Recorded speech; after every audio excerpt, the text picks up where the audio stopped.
Hello everyone, आप सभी लोगों को मेरा नमस्कार। आइए हम लोग देखते हैं। बेसिकली हमने थोड़ा सा इसमें चेंज किया है अपने पैटर्न में। चेंज ये किया है कि पहले हमने 2 चैप्टर इसमें ट्वेल्थ की एनसीईआरटी में, ट्वेल्थ की बायो में 2 चैप्टर करा दिया है। कौन कौन सा? रिप्रोडक्शन इन ऑर्गेनिज्म और दूसरा sexual reproduction in flowering plant. ठीक है, तो अब हम लोग बेसिकली अब मैंने फॉर्मेट ये चेंज किया है कि मैं बायोटेक्नोलॉजी कराऊंगा। बायोटेक्नोलॉजी इसलिए कि मैंने इसका नोट्स बनाया, ठीक है, और उस तरह पीडीएफ से मज़ा नहीं आ रही थी, ठीक है, क्योंकि पीडीएफ ओपन में लेट हो रहा था। और बेसिकली मैंने पूरा एनसीईआरटी का एक्सट्रैक्ट निकाला है एकदम, ठीक है। 2 चैप्टर का है बायोटेक्नोलॉजी का, एक प्रिंसिपल एंड प्रोसेस का और दूसरा इट्स एप्लीकेशन वाला चैप्टर, ठीक है। तो मतलब हम इसमें बेसिकली पूरी बायोटेक्नोलॉजी कवर करने वाले हैं, ठीक है। और पूरी ये पूरी सीरीज है, आप पूरी देखें। नीट तक मैं 11th और 12th की दोनों बायो की एनसीईआरटी करा दूंगा, ठीक है। और ये बहुत अच्छी सीरीज है, ठीक है, आप इसे पूरा करें। देखें आज मैं बायोटेक्नोलॉजी कितनी शानदार तरीके से कराता हूँ। आइए तो बिना टाइम वेस्ट किए स्टार्ट करते हैं, ठीक। आइए, बायोटेक्नोलॉजी बेसिकली है क्या? बायोटेक्नोलॉजी एक ओल्ड बायोटेक्नोलॉजी है और एक न्यू बायोटेक्नोलॉजी है। तो ओल्ड बायोटेक्नोलॉजी में हम लोग ह्यूमन वेलफेयर और वो बेसिकली ट्रेडिशनल बायोटेक्नोलॉजी डील करते हैं, जिसमें माइक्रोब के बारे में। लेकिन ये जो प्रिंसिपल एंड प्रोसेस है बायोटेक्नोलॉजी का, चैप्टर नंबर 11, उसमें हम लोग रिकॉम्बिनेंट डीएनए की बात करेंगे, ठीक है।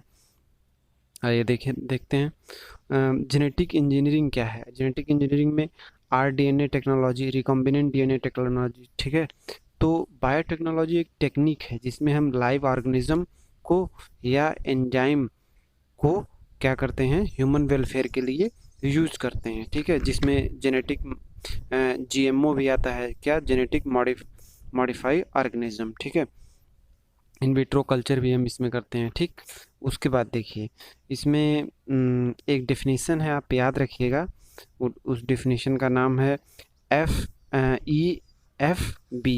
ई एफ बी मतलब यूरोपियन फेडरेशन ऑफ बायोटेक्नोलॉजी। इसके ये डेफिनेशन ये कहती है कि the integrated natural science and organism cells या part that molecular analogous product to their services, ठीक है।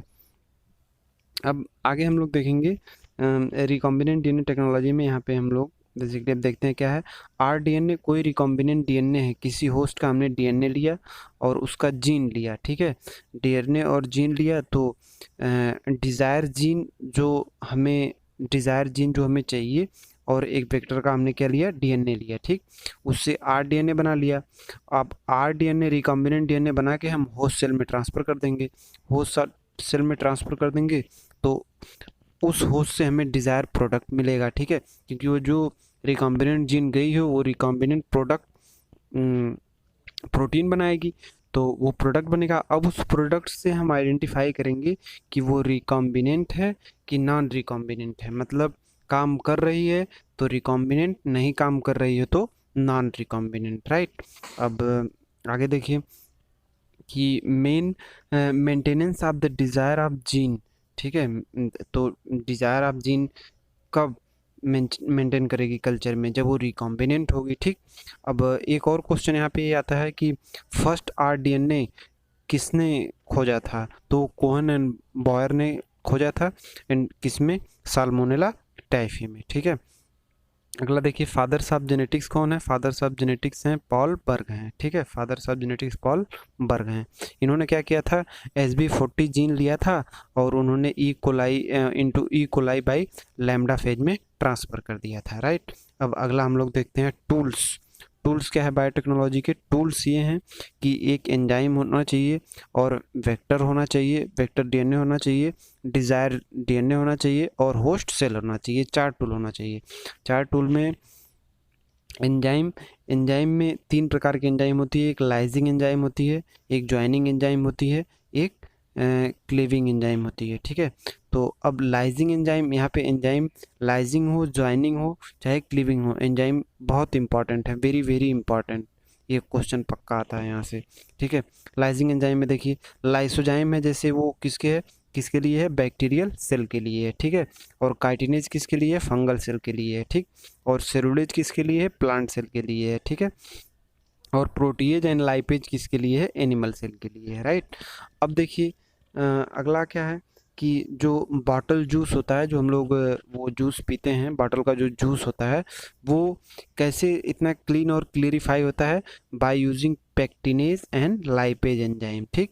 पेक्टिनेज एंड लाइपेज एंजाइम, ठीक है। और जो हम लोग कपड़ों को वॉश करते हैं डिटर्जेंट के रूप में, उसमें लाइपेज एंजाइम का यूज किया जाता है, राइट, ठीक है। अब अगला आ जाइए, अगला ज्वाइनिंग एंजाइम कौन सी है, ज्वाइनिंग एंजाइम में देखिए लाइगेज है, ये आपकी लाइगेज ज्वाइनिंग एंजाइम है, ठीक है। अब क्लेविंग एंजाइम क्या होती है, क्लेविंग एंजाइम वो एंजाइम होती है जो कटिंग करती है, ठीक है, कटिंग करती है। कटिंग में एक तो एक्सोन्यूक्लियस होती है। एक्सोन्यूक्लियस क्या होती है, एक्सोन्यूक्लियस जैसे ये मान लीजिए ये डीएनए का टेम्पलेट है, ठीक है, डीएनए का टेम्पलेट है। एक्सोन्यूक्लियस वो होती है जो एंड से कट करती है, ठीक है। और एंडोन्यूक्लियस वो होती है जो अंदर से कट करती है, ठीक है। और एंडोन्यूक्लियस के एग्जांपल क्या है, वेरी इंपॉर्टेंट, रिस्ट्रिक्शन एंडोन्यूक्लियस, ठीक है। ये क्या करती है कि ये टेम्पलेट है, तो इसमें ये डीएनए का टेम्पलेट है, तो इसमें बेस पेयर होंगे एडेनिन, ग्वानिन, साइटोसिन, थाइमिन, तो वो उसे एक स्पेसिफिक पोजीशन से कट करेगी, इसलिए इसका नाम रेस्ट्रिक्शन एंडोन्यूक्लियेज पड़ा, ठीक। इसीलिए दोस्तों रेस्ट्रिक्शन एंडोन्यूक्लियेज को मॉलिक्यूलर सीजर भी बोलते हैं, ठीक है। Cut specific site of restriction site in palindromic sequence. Palindromic sequence क्या होता है कि उल्टा सीधा एक समान, मतलब जैसे मलयालम, तो मलयालम को लेफ्ट से राइट पढ़ेंगे तब भी मलयालम, ठीक है, और राइट से भी पढ़ेंगे तब भी मलयालम, ठीक, राइट। आगे आ जाइए, ये देखिए स्पेसिफिक पोजीशन से कट की हुई है, 5 to 3 डैश और 3 to 5 डैश, ठीक है। रिस्ट्रिक्शन साइज इसमें डेवलप हो जाती है। अब ये जो उसके बाद एक लाइन दी एनसीईआरटी में कि 900 enzyme obtain from over 230 strain of bacteria, information है, याद रखना है, ठीक है। अब ये जो हमने नामनक्लेचर, ये एंजाइम है उसका हम नामनक्लेचर करेंगे, तो नामनक्लेचर में हम इको आर आई को ले लेते हैं, इको आर आई को ले लेते हैं, ठीक है। जिसमें ई क्या डिनोट करता है, स्टिचिया, मतलब फर्स्ट लेटर जो है वो डिनोट करता है जीनस को, very important. Second and third letter represent species, मतलब सीओ रिप्रेजेंट स्पीसीज कोलाई, और आर जो स्ट्रेन रिप्रेजेंट करता है, आर जो फोर्थ लेटर है वो स्ट्रेन करता है, मतलब रिप्रेजेंट करता है स्ट्रेन को, नेम को, ठीक है।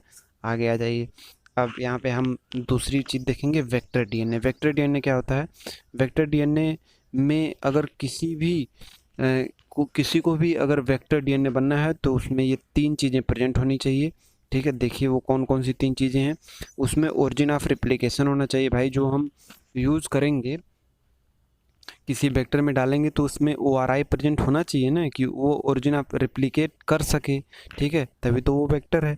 दूसरा सेलेक्टेबल मार्कर होना चाहिए। सेलेक्टेबल मार्कर अगर नहीं होगा तो हम कैसे पहचानेंगे कि रिकॉम्बिनेंट है कि नॉन रिकॉम्बिनेंट है, ठीक है। तो ये जो यहाँ पे हम PBR 322 के बारे में बताएंगे, तो PBR 322 यहाँ पे जो ये है वो कितने सेलेक्टेबल मार्कर रखता है, 2, antibiotic resistant gene ampicillin and tetracycline, ठीक है। और उसमें क्लोनिंग साइट प्रेजेंट होना चाहिए, ठीक है, राइट, क्लोनिंग साइट प्रेजेंट होना चाहिए, ठीक।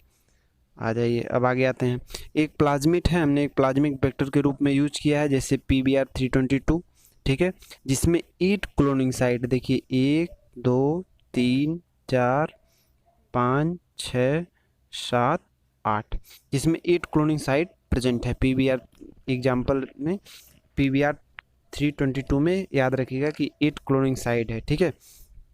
और जो प्लांट के लिए प्लाज्मिड यूज किया गया था वो कौन सी, TI प्लाज्मिड यूज किया गया था, वेरी इंपॉर्टेंट, ठीक है। अगला कुछ और वेक्टर है, जैसे BAC bacterial artificial chromosome and YAC yeast artificial chromosome. ठीक है, आगे आ जाइए। आगे आगे ये है कि एनिमल सेल के लिए कौन सा वेक्टर यूज किया गया था, तो उसके लिए रेट्रोवायरस यूज किया गया था। ठीक है, अगला हम पैसेंजर की बात करेंगे। पैसेंजर DNA क्या होता है, या cDNA। पैसेंजर DNA क्या होता है? पैसेंजर DNA वो होता है जो लेके जाता है, ठीक है, लेके जाता है, जो कम्प्लीमेंट्री DNA या DNA का सिंथेसिस करवाता है। ठीक है, उसके बाद होस्ट सेल क्या होती है? होस्ट सेल की बात करें, host cell as as a working के तौर पे काम करता है, जिसमें हम वो उस चीज़ को डाल के मल्टीप्लाई करवाते हैं। जैसे बैक्टीरिया होस्ट सेल हो गई, फंजाई हो गई, प्लांट हो गई, एनिमल हो गई। ठीक है, ये होस्ट सेल है। तो ये हमारा बेसिकली ये प्रिंसिपल एंड प्रोसेस कंप्लीट हो गया। ठीक है, अब प्रिंसिपल और प्रोसेस कंप्लीट हो गया तो हम इसमें कुछ चीज़ें और आपको बता देते हैं। ठीक है, एक्स्ट्रा बता देते हैं। एक्स्ट्रा ये बता देते हैं कि जैसे ये पार्ट दूसरे मतलब दूसरे सेक्शन का पार्ट है, लेकिन इसी में हम आपको बता देते हैं कि क्या होता है। जेल इलेक्ट्रोफोरेसिस की बात बता देते हैं। ठीक है, जेल, आइए देख लेते हैं। Gel electrophoresis, gel electrophoresis basically है क्या? जेल इलेक्ट्रोफोरेसिस में हम करते क्या हैं? जेल इलेक्ट्रोफोरेसिस एक टेक्निक है। ठीक है, इस टेक्निक से हम किसी भी DNA के फ्रेगमेंट को सेपरेट कर सकते हैं। ठीक है, तो ये जेल इलेक्ट्रोफोरेसिस है, मान लीजिए। ठीक है, यहाँ पे हम छोटे छोटे DNA को यहाँ पे डाइजेस्ट करने के लिए रख देते हैं। ठीक है, तो यहाँ से क्वेश्चन क्या बनता है मैं वो बता देता हूँ। ठीक है, डायरेक्ट कि जेल इलेक्ट्रोफोरेसिस में क्या यूज होता है कि जब ये DNA का स्टेन को हमें विजुअलाइज करना होता है तो स्टेनिंग किससे करते हैं? इथियम ब्रोमाइड से। किससे? इथियम ब्रोमाइड से करते हैं। ठीक है, इथियम ब्रोमाइड से। अगला कि जेल इलेक्ट्रोफोरेसिस जो होती है उसमें कौन सी वीड यूज करते हैं? ठीक है, कौन सा मैट्रिक्स या वीड यूज करते हैं? तो एग्रोस जेल का हम इसमें यूज करते हैं। ठीक, राइट, आगे आ जाइए। अब हम देखेंगे कि क्या बोलते हैं, अब अगला हम आगे देखते हैं, फिर फर्दर उसमें बात करेंगे। ठीक है, ये आ जाइए। Application of biotechnology. Application of biotechnology क्या है कि एप्लीकेशन 3 एप्लीकेशन है इसकी बेसिकली। ठीक है, एग्रीकल्चर में है। ठीक है, हम मेजरली 3 है, लेकिन हम यहाँ पे जो डिस्कस करने वाले हैं वो मेन रूप से 2 करेंगे। एक एग्रीकल्चर वाली करेंगे, एक मेडिसिन वाली करेंगे। तो एग्रीकल्चर में आइए देखते हैं एग्रीकल्चर में है क्या। सॉरी, एग्रीकल्चर वाली में ये है कि एग्रीकल्चर में इन्हांस ऑफ न्यूट्रिशनल वैल्यू को इन्हांस करने के लिए फर्स्ट ऑफ ऑल फ्रेंड्स ये गोल्डन राइस में इसको हमने यूज किया। क्या बढ़ाने के लिए? बीटा कैरोटीन मतलब विटामिन ए को बढ़ाने के लिए हमने गोल्डन राइस में जीन को क्या किया? इंट्रोड्यूस किया, और जिससे क्या हो गया कि न्यूट्रिशनल वैल्यू बढ़ गई। दूसरा, reduce post herbaceous losses flavour saver tomato में यूज किया गया कि जिससे हम देखें कि पोस्ट हर्बेसियस लॉसेस में क्या हो गया कि कमी आ गई। अच्छी बात है हमारे लिए। And increase the efficiency of minerals by using plant की इफिशियंसी इंक्रीज हो गई। ठीक है, और more tolerant about abiotic stresses के लिए ज़्यादा टॉलरेंस बन गई वो क्रॉप। कैसे? टेम्परेचर से, ठीक है, ड्रॉट से, सूखा से, इन सब चीज़ों से वो जो क्रॉप बनी वो ज़्यादा टॉलरेंस रखने लगी। ठीक है, आगे reduce the Reliance of the chance of. अब पेस्टिसाइड का हमने कम से कम यूज किया। अब उसका एक एग्जाम्पल है क्या? BT cotton, very very important. BT cotton bacillus through genesis. ठीक, बैसिलस थ्रू जेनेसिस, जिसमें हमने क्या लिया? एक क्रिस्टल प्रोटीन लिया, क्राई प्रोटीन कैसे काम करता है देखिए। पहले उस क्राई प्रोटीन को हम उस क्रॉप में डाल देते हैं। उसके बाद अगर कोई इंसेक्ट उस क्रॉप को खाता है तो इंसेक्ट के मिड गट में ठीक है। पहले तो वो क्रॉप में चली जाती है जहाँ पे वो इनएक्टिव प्रोटॉक्सिन के फॉर्म में रहती है। जैसे इंसेक्ट खाया, उसके मिड गट में, इंसेक्ट के मिड गट में एल्कलाइन पीएच होता है। अब एल्कलाइन पीएच में वो प्रोटॉक्सिन टॉक्सिक प्रोटीन में कन्वर्ट हो गई, जिससे वो उस क्या बोलते हैं, जिससे वो उस इंसेक्ट की क्या करती है, बाइंड हो जाती है मिड इपिथेलियल टिश्यू, मतलब उसके इपिथेलियल टिश्यू गट से बाइंड होती है, पोर क्रिएट करती है, स्वेलिंग क्रिएट करती है, लाइसिस करा देती है, और जिससे इंसेक्ट की क्या हो जाती है, फाइनली डेथ हो जाती है। ठीक, तो क्राई प्रोटीन का ये यूज हो गया, जिसमें एग्जाम्पल है ये वेरी इंपॉर्टेंट, क्या, cry first AC and cry second A B. ये किसके लिए थी, कॉटन बुलवॉर्म के लिए थी, राइट। और जो आपकी ये क्राई फर्स्ट ए बी थी वो कॉर्न बरोवर के लिए थी, राइट। उसके बाद आगे आ जाइए, पेस्ट रेजिस्टेंस प्लांट में एक हमने पेस्ट रेजिस्टेंस प्लांट के लिए हमने यूज़ किया क्या, एक technique RNA interference technique use किया, और टोबैको रूट ऑफ टोबैको में मेलिएंडोना आइकोन्टिया। ठीक है। अब आ जाइए मेडिसिनल वाले में। मेडिसिनल वाले में देखिए क्या है कि मेडिसिनल वाले में रिकॉम्बिनेंट इंसुलिन हमने बनाया, और रिकॉम्बिनेंट इंसुलिन कौन सी company, first Eli Lilly company ने बनाया था इन विट्रो सिंथेसिस करके, और दूसरा जीन थेरेपी थी, और तीसरा मॉलिक्यूलर डायग्नोसिस थी। तो आइए हम देखते हैं कि फर्स्ट इली लिली कंपनी जो इन विट्रो इन विवो क्या होता है, इन विवो मतलब इनसाइड द सेल, और इन विट्रो मतलब इन द लैब, ठीक है, या टेस्ट ट्यूब, इसको इन विट्रो बोलते हैं। आइए देखते हैं कैसे सिंथेसिस किया गया। हमने एक प्रो इंसुलिन लिया। प्रो इंसुलिन मतलब कि डीएनए, एक डीएनए का टेम्पलेट लिया जिसमें ए बी सी पेप्टाइड था, ठीक है, ए बी सी पेप्टाइड था। अब ए बी सी पेप्टाइड में क्या था, क्या है कि जैसे ही प्रो इंसुलिन बनी, प्रो इंसुलिन में डाइसल्फाइड बांड होते हैं, ठीक है, और जब जैसे ही वो एक इंसुलिन में कन्वर्ट हो गई, इंसुलिन में कब कन्वर्ट हो गई, जब उसका सी पेप्टाइड रिमूव किए, ठीक है, सी पेप्टाइड रिमूव किए, तो ए और बी आपस में डाइसल्फाइड लिंक से कनेक्ट हो गई।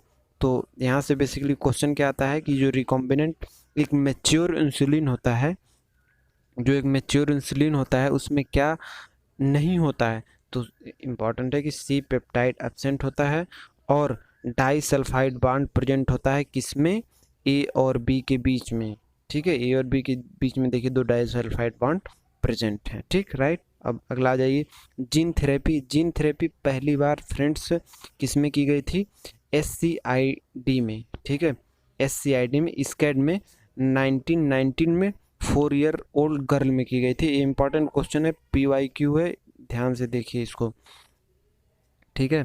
पहली बार ये 4 ईयर गर्ल में किया गया था, जो गर्ल किससे सफ़र कर रही थी, ADA जीन से, एडिनोसिन डी एमिनेस से। अगर एग्जाम में आए कि किस जीन से वो सफ़र कर रही थी, एडिनोसिन डी एमिनेस से, न कि डाई एमिनेस से, डी एमिनेस से, ठीक है। अब आगे आ जाइए, तो इस एंजाइम में उन्होंने क्या किया कि इन्होंने बताया कि एंजाइम की थेरेपी किया जाए या बोन मैरो ट्रांसप्लांट किया जाए, ठीक है।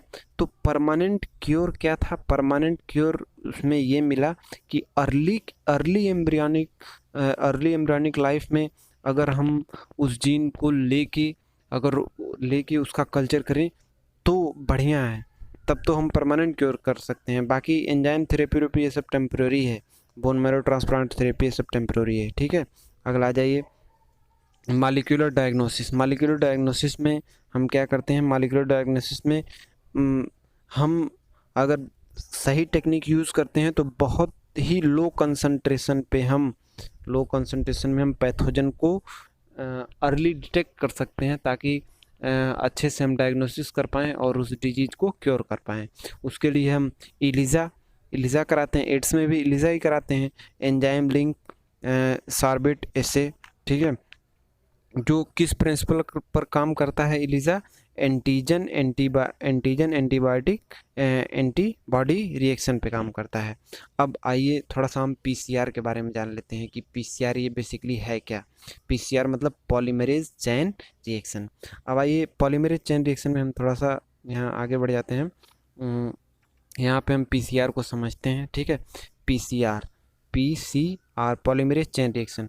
पॉलीमरेज चेन रिएक्शन में हम आपको बताते हैं कि कैसे ये होता है, ठीक है। पीसीआर को पहले कैरीमुलस ने दिया था, याद रखिएगा कि कैरीमुलस ने दिया था, ठीक है।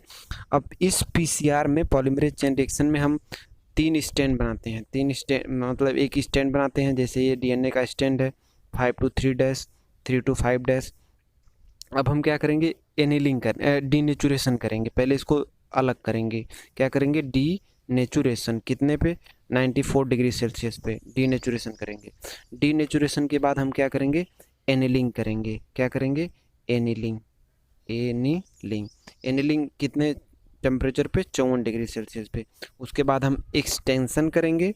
क्या करेंगे, एक्सटेंशन या सिंथेसिस करेंगे। एक्सटेंशन या सिंथेसिस करेंगे वो 72 डिग्री सेल्सियस पे। तो ढाई याद रखना, डीनेचुरेशन, एनिलिंग, एक्सटेंशन, ढाई, राइट। क्या याद रखेंगे, ढाई, ठीक है। ये सीक्वेंस है, डीनेचुरेशन, एनिलिंग एंड एक्सटेंशन या सिंथेसिस। उसके बाद इसमें जो बैक्टीरिया यूज किया गया था वो थर्मस एक्वेटिकस था। थर्मस एक्वेटिकस से क्या ऑब्टेन हुआ था, एक एंजाइम ऑब्टेन हुई थी जो थर्मस एक्वेटिकस, आप याद रखिएगा कि पीसीआर में यूज किया गया था, ठीक है।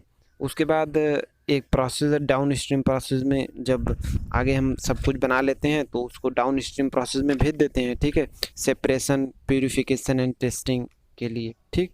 तो यहाँ पे ये क्या हो गया, हमारा कंप्लीट हो गई पूरी बायोटेक्नोलॉजी, ठीक है। तो वीडियो को देखें, चैनल को लाइक करें, सब्सक्राइब करें और वीडियो को शेयर करें। मैं ऐसे ही पूरी बायो 11th और 12th की कंप्लीट कराऊंगा। आप देखेंगे कि कितना जल्दी ये चीज़ कंप्लीट हो गई। आप अब 10 मिनट 15 मिनट तो यूं ही वीडियो को देख लेंगे, आपका रिवीजन हो जाएगा, ठीक है।